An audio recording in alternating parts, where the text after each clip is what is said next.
The Gateway brings you the day's news each weekday from around the St. Louis region and the state capitals in Jefferson City. Our schools are accredited. We don't need this bill. And Springfield. How many more years must pass before lawmakers see time is of the essence? I'm Abby Larico. Join me each weekday for The Gateway on the STLPR app or wherever you get podcasts. Joe McCulloch always wanted to follow in the footsteps of his brother, former St. Louis County Prosecutor Bob McCulloch. And the former police officer and municipal judge now has his chance after his appointment as St. Charles County Prosecutor. McCulloch joins us on Politically Speaking to talk about his goals for the job and how he plans to help stabilize the St. Louis Circuit Attorney's Office. Let's hit the music. This is Politically Speaking, the definitive show about politics in the St. Louis region. I thought this was an opportunity to have a new voice in that seat. And the decisions I make in county government allows me to help people in large groups, and I enjoy it. We're not using it as a wedge issue. We're using it more as a, what's right for the region conversation. We need to know what the issues are in our communities in order to address them. Because people want to see change, and they want to see a St. Louis that works for everyone. Some days I need the credit, most days I don't, but most importantly, I have to be able to control how this environment is going to evolve. We knew that in races that have multiple candidates, the only way you win is in the streets.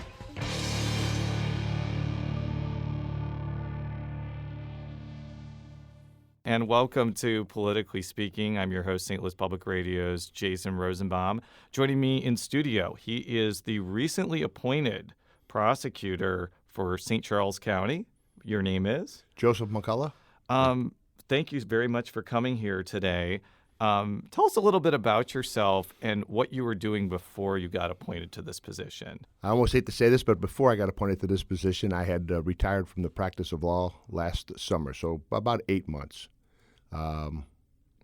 So jumping back to the beginning, once I graduated from high school, I always wanted to be a police officer. As most people know, or a lot of people know because of my brother, our father was a police officer, and he was shot and killed chasing an individual for a kidnapping and robbery.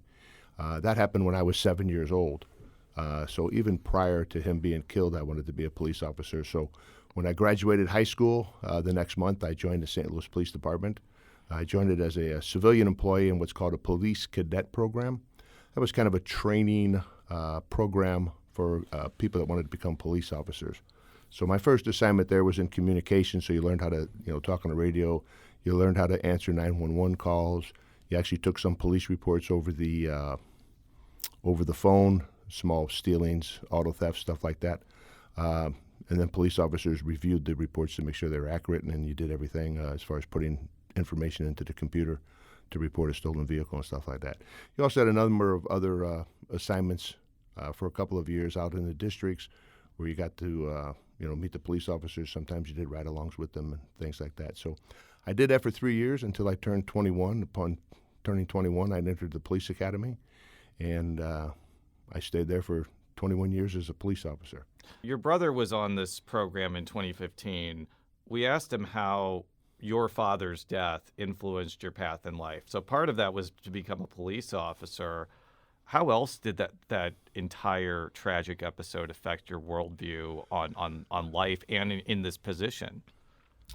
Well, I don't know how it affected me on life. I mean, it had to. I mean, you hate to say, seize the day and enjoy the day or whatever the case may be, but that was proof how things can change in an instant. I mean, I was at a baseball game when this happened, 7-year-old, and I came home to a number of strangers being in my house that I did not know.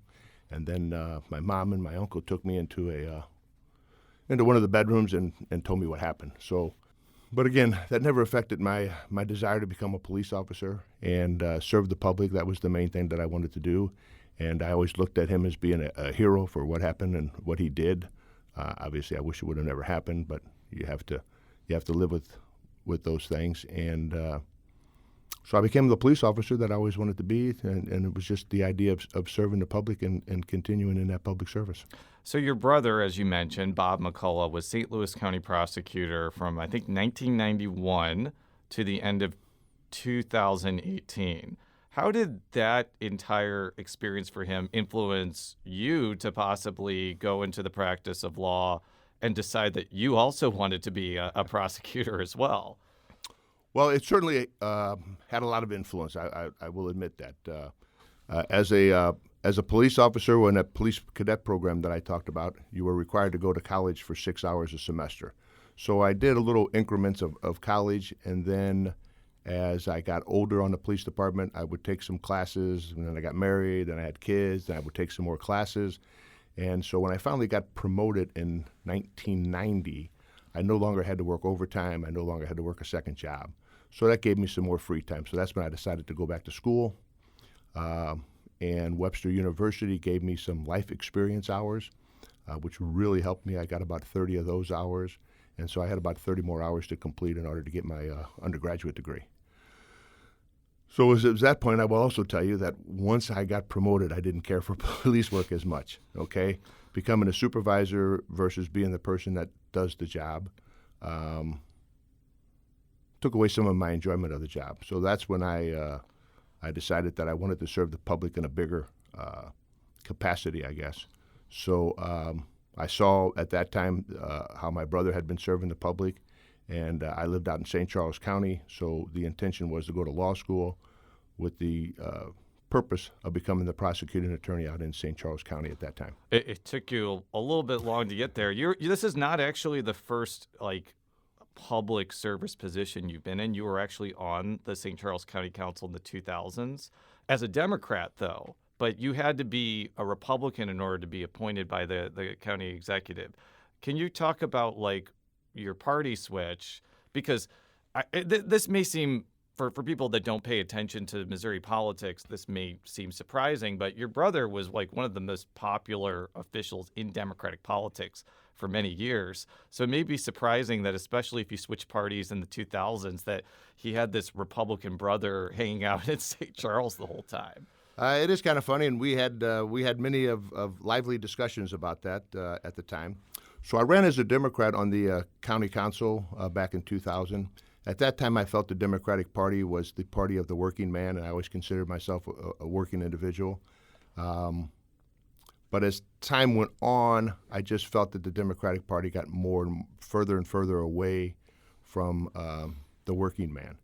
And so when I left the county council,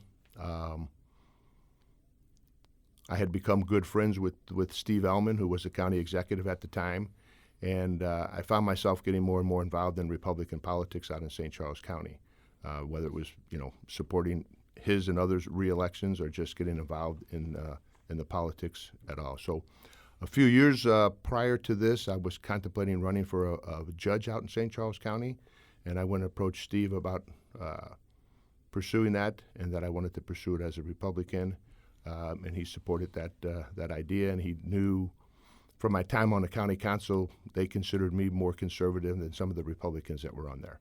So it was an easy transition. And once 2014, 2015 came around with all the what they called the Ferguson effect, I felt that the Democratic Party, even those that didn't believe in defunding the police, were not coming out in support of the police. And that was really the final straw as far as I was concerned with the Democratic Party. I was leaning Republican anyway, but that was when I cut my ties. Yeah, and we talked about this with your brother extensively, both in 2015 and 2018, but he was obviously put under a huge microscope nationally and internationally after Michael Brown was shot and killed in Ferguson. And when I said it was somewhat surprising for people to know that he was very popular amongst Democratic politicians, like, for example, Claire McCaskill and Chris Koster were very happy to get his endorsement in their races. He suddenly became a lot less popular after that in some circles of the party. So that influenced your decision too, sort of the way he was treated during that situation? Absolutely. The way that he was treated by the people that were running the Democratic Party at the time, and even those individuals that were what I would consider more conservative and not in favor of defunding the police, they were taking a back seat and not standing up. In my opinion, they were probably being politicians and seeing which way the wind blew. And when the wind was blowing for defunding the police, they allowed that to continue on. didn't step up, didn't say anything, didn't come out opposed to it. And then as the winds started changing direction, now they've come out and are no longer trying to defund the police or in favor of defunding the police. But that was the final straw for me. So let's talk about present day. So Tim Lohmar resigns somewhat unexpectedly, and for reasons that I think he said were personal in nature. So then Steve Ellman has to appoint his replacement, and you were one of, I think, 11 people that applied. You said you wanted this position for a while.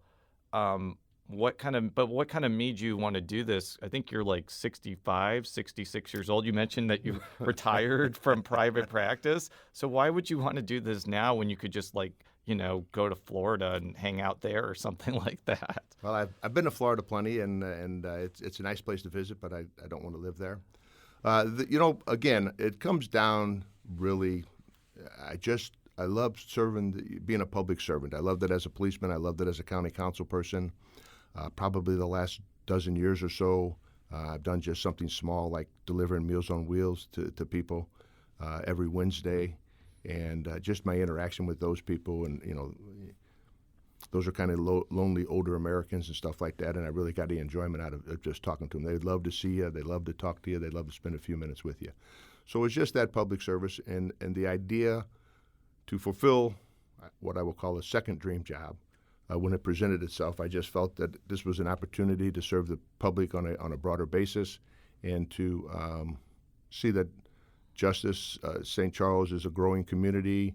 Crime is starting to follow out there, and I just wanted to make sure that it remained a safe place for me and my kids and now my grandkids. So because he resigned 5 months into his term, are you the prosecutor until 2020, the end of 2026?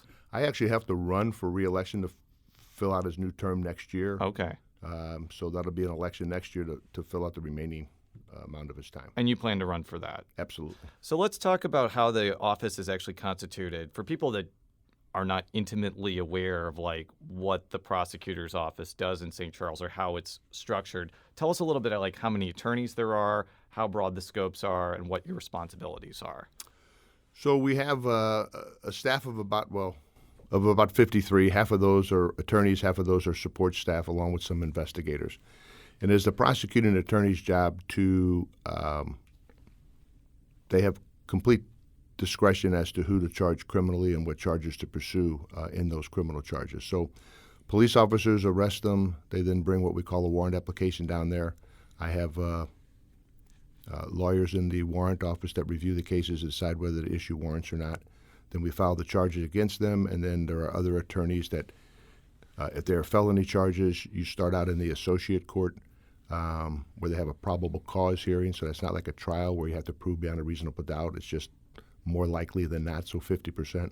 So I have attorneys that handle those, and then when they get what we call bound over, get transferred to the circuit court, then I have another set of attorneys that handle them on that level.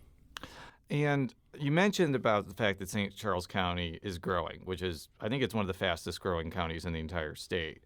And I think that the reason why people are moving there is there's a perception that it's safer, there are better schools there.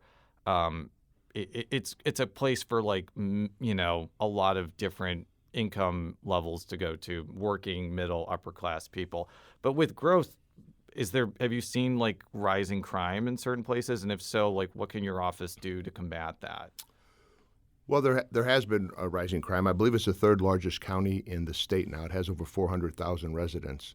And they're attracted to St. Charles County because of the low crime rate, because of the excellent schools that are out there, and because of the housing market that is out there. So that's what brings them out there. What keeps them out there are also those three things. So my portion of the three-legged stool, if you would, is to make sure that crime does not get out of control down there. And so, basically what we look at is individuals that are committing crime. Yes, there is more crime out there, but it's not serious crime. So there's an increase, but there's not an increase in crime as much as there is an increase in individuals moving out there. So there is a slight increase, but nothing like we have in other places. Is your job made a little bit easier because the municipalities in St. Charles County are larger they have more sophisticated police departments that are better funded compared to St. Louis County, where there are like there's not 90 cities anymore because some of them have gone away. But there's like a lot of cities, a lot of different police departments. Some of the police departments are good and some are frankly not. Does that kind of help someone like you? Because the law enforcement infrastructure and environment is just a lot less fragmented, essentially. Well, I think that's a good word for it. It's a lot less fragmented, and the police officers that are out there are much better trained. They're just, in my opinion, better police officers because they have the training, they have the skills, they also have the equipment that allows them to do their jobs properly, whether it's forensic, for evidence collecting and stuff like that, or items like that. And so it just makes it better. And you're dealing with less people, less chiefs, so that you can have a more direct contact with them.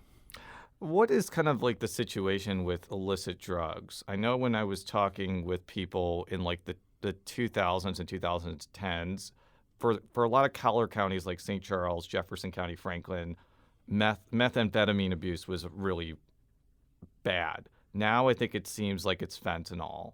What's been your view of like what that situation is, and what can your office do to counteract some of those things? Well, yes, you're right. It was methamphetamine back in the day, and now fentanyl is all the rage. And the problem with fentanyl that we're seeing is that it's in everything. It used to be like methamphetamine was just methamphetamine, and everybody that was doing methamphetamines knew that they were doing it.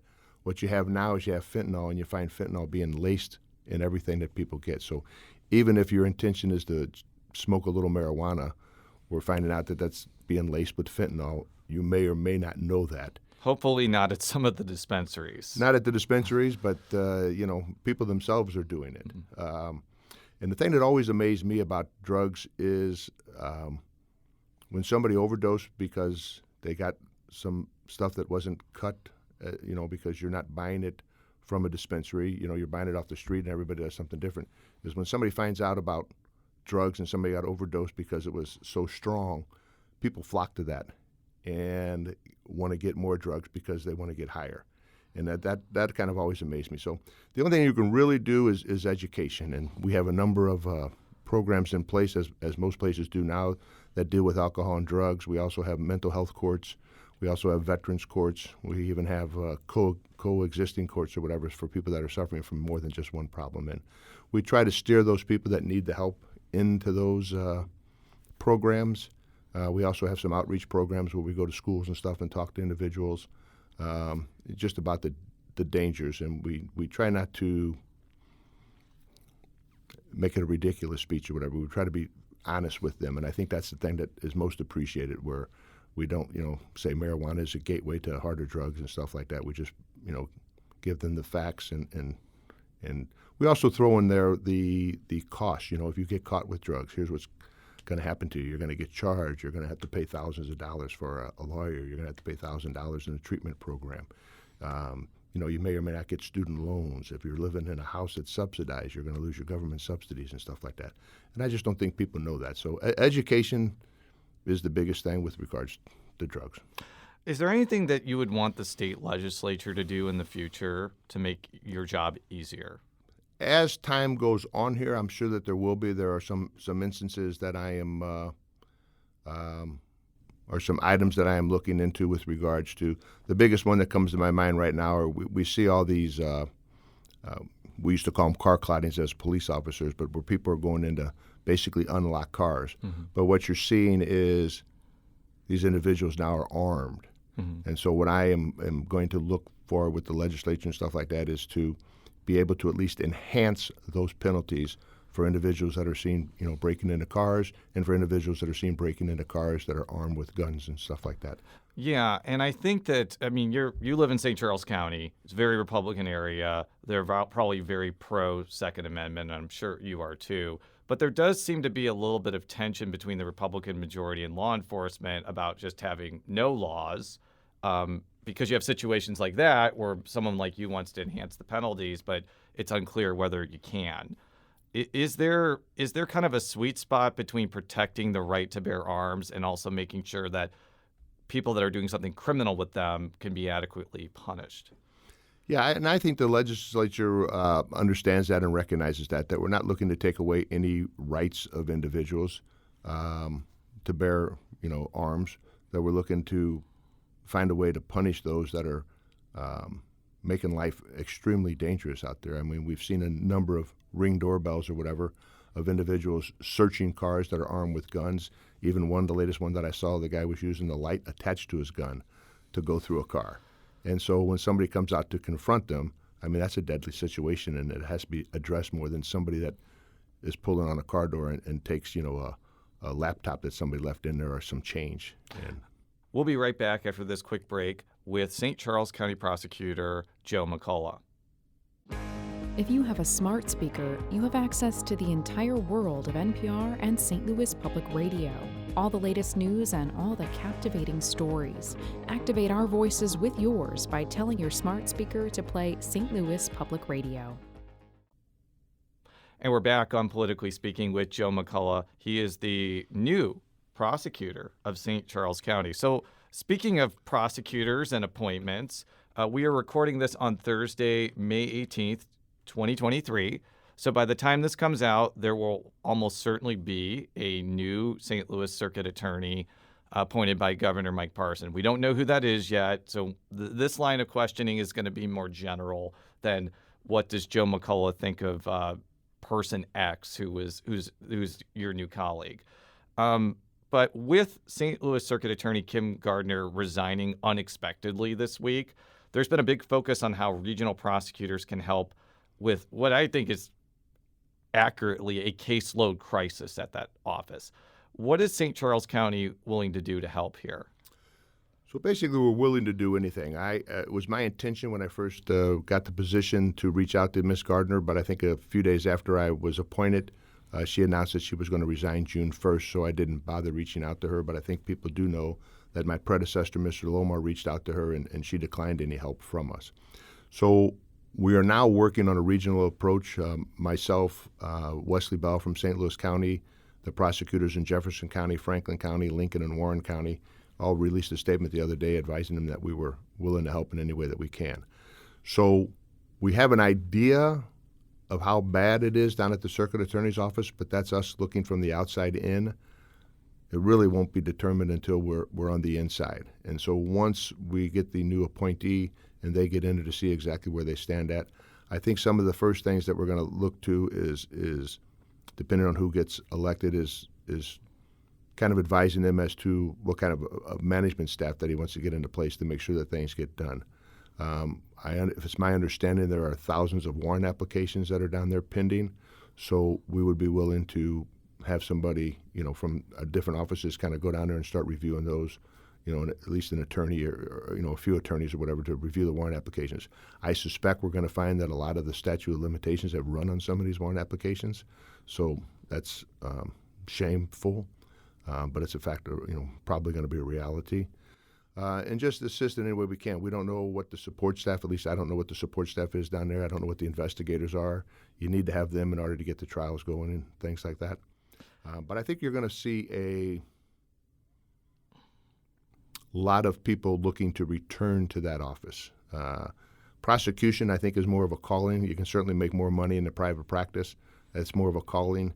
But when you're under those circumstances and you have, such a bad work environment that you're leaving. But I think you're going to see a lot of former prosecutors go back there and allow the ship to get righted quicker than we think. How realistic is it to expect your office to help meaningfully lower the caseload? It's not like you just have attorneys in the St. Charles County Prosecutor's Office that are not doing anything. And I think that's the same issue for St. Louis County, Franklin, Jefferson as well. Like, how realistic is it that you could, dispatch attorneys to help with this caseload, especially if some of these cases are really complicated and time-consuming? Well, I don't think our intention is to go down there and try the cases. I think our intention is more on a level of reviewing the warrant applications, stuff like that. But the Circuit Attorney's Office can, as we do in conflict cases, they can give the cases to us.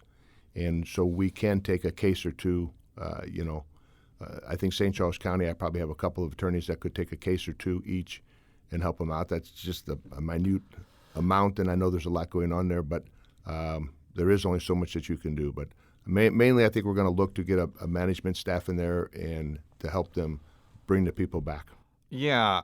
I think that there's just a lot of questions about like how things got so bad in this situation. And I guess my question for you is like, as someone who's new on this job, let's say there's a crime surge in St. Charles County. How do you prevent like your office from falling into the same problems as former Circuit Attorney Gardner's office? And in other words, what sort of things from this experience will you take to make sure your office doesn't fall into disarray?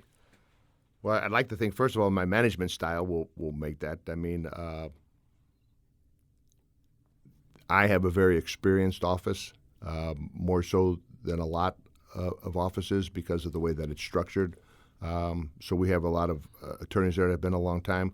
One of my pleasant surprises was when I took over that office was the trial experience that my staff had. I was not expecting them to have the trial experience that they have. So I would feel comfortable with just about everybody in the office handling any type of a trial that there were to come up. So that's one of the reasons that you do it. You don't micromanage. Right now, just coming in, I've kind of told everybody that I'm going to micromanage so that I can see what's going on and learn. There's still things that I need to learn. So you are micromanaging temporarily. I am temporarily micromanaging to see what I can delegate and what I can't delegate and what I need to pay close attention to and what I do not. Yeah, and I think that's something that maybe the general public may not understand. Like, the actual elected prosecutor typically does not try cases themselves. I don't think your brother tried many cases at all. I don't think Wesley Bell has either. Former Circuit Attorney Gardner tried to with the Greitens case, and that did not end very well. Can you just explain, maybe just for general people, why maybe the elected prosecutor may be more of a manager and may not be actually trying cases when they are managing offices as large as yours, basically? Well, I think you just said it. You have a number of staff that are there that you need to manage. You have a budget. You have investigators. You have support staff. You also have the public that you have to go out and talk to. I think since I've taken office, I've probably gone out and given a speech to a group just about every day, either over lunch or breakfast or whatever the case may be. And so there's a lot of management, a lot of budget issues and things that you need to do, and you need to make sure that all the courts are covered, that people are down there, and you have staff to do that to help you out or whatever the case may be, but ultimately it lies with you. And so that is very involved. So doing a trial is not easy to do. It's my intention to do some trials while I'm in there. I consider myself what's called a trial attorney, as most of us do, but I certainly won't be handling a caseload. Do you think that this situation with the St. Louis Circuit Attorney's Office could prompt more permanent collaboration between regional prosecutors? And if so, what does that look like beyond this kind of crisis? Well, I think there's more collaboration going on than probably the general public knows, okay?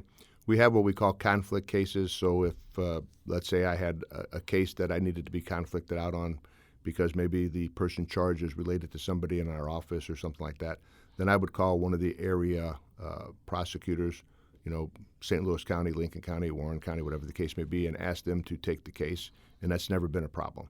So that probably happens a couple times a year for each jurisdiction. The bigger the jurisdiction, the more it's going to happen. So there's that cooperation that is going on, and we have no problem going over to St. Louis County, being appointed as a special prosecutor in a case and going over there and handling the case from start to finish. So there's that cooperation that's already going on. I think that was one of the problems that with the city's office, that they weren't reaching out for help, they weren't asking questions, and it was such a toxic work environment that people were just getting up and quitting. And if you don't have the people to fill the slots and the people there are leaving, that's going to make for a bad work. That does bring to question a more policy issue that became very prominent after Michael Brown's shooting death, and that is what to do when a police officer kills somebody. There was very in vogue in 2015 to say, if that happens, that you should bring in a separate prosecutor to look into that. That idea kind of has fallen out of vogue. Gardner didn't do that. Wesley Bell hasn't really done that either. They set up separate units within their agencies. And I will just, for people that have listened to this show, your brother was a huge opponent of that idea. If a situation happens in St. Charles County where a police officer uses deadly force, what would be kind of your mentality about how you would handle that? Because it will probably happen in the next couple of years, and I think it will shine a brighter spotlight on you. Yes. As a matter of fact, it has already happened. Just prior to me taking office, a police officer shot and killed an individual out there, and we just reviewed that case or whatever. It would be my intention to review it unless I would have a personal relationship with that officer. If that would happen, then I would probably recuse my office. But otherwise, it's no different than any other citizen that is out there. You're not going to recuse yourself just because they live in St. Charles County or they work in St. Charles County if you don't have a personal relationship with them. What the police departments have done out there is in St. Charles County is set up their own police shooting investigations amongst all of the department. They took their top investigators, put them in a role where they will do the investigation. Nobody from the department that did the shooting or involved in the shooting will participate in it except for a liaison, and that liaison will just be, hey, we need to get into the locker room, or we need a place to write reports, or we need a place to talk to people, whatever the case may be. So he will be there to get them in the door and give them an interview room, whatever the case may be. But the police departments themselves have already set that up. It's already in place, and I just reviewed my first police shooting, and I thought the investigation was done very well, very professionally, and with details that even I didn't think of. So I was very happy with the way it was handled. I was very happy with the way that it was presented to me, and we have deemed it a justified shooting. So we mentioned collaboration before. I'd be remiss if I didn't ask you this question. The St. Louis County Prosecutor, Wesley Bell, was the person that defeated your brother in an election, but both the St. Louis County and St. Charles County border each other, so it's obvious that whatever your feelings about that situation, you two are going to have to work together. Is that dynamic going to affect your ability to work together, or is 5 years an eternity and everyone has kind of moved on at this point? Well, I don't know if 5 years is an eternity or not, but Mr. Bell and I, his people reached out to me when I got the appointment, and just to congratulate me. And one of his top people I've known for a long time, so I've been in touch with them and told them I would get in touch with Mr. Bell after I got settled into the office, so we could make sure that we continue to have that relationship that we need to have. And with this crisis, or whatever you want to call it, going on with the city attorney, with Ms. Gardner, Mr. Bell and I have been in constant contact with each other with regards to how we can help and what we can do, and we are collaborating with them and the other area prosecutors to lend our assistance. So we have a working relationship, and I don't see that being a problem. Yeah, and for our listeners, Prosecutor Bell kind of got put in a very weird situation after Gardner resigned. Like, she filled out some handwritten thing making him like the transition coordinator, but it hadn't been approved by a judge, and I think his staff was wondering like what that meant for him. Ultimately, though, the governor appointed his general counsel. But I guess my only other question on this topic is, what should the public take away from this entire Kim Gardner episode? And what do you think it showcases about how important these offices are, not only politically, but for how public safety is enhanced in the region? Well, I'm not going to pull any punches on this one. I mean, she even screwed up her resignation. She has no authority to appoint him as the transitional attorney. So where she came up with that idea, that I have no idea. That could have been bad for Mr. Bell also if that would have gone through. So luckily he asked some questions about how that was going to transpire and how that's possible to do it.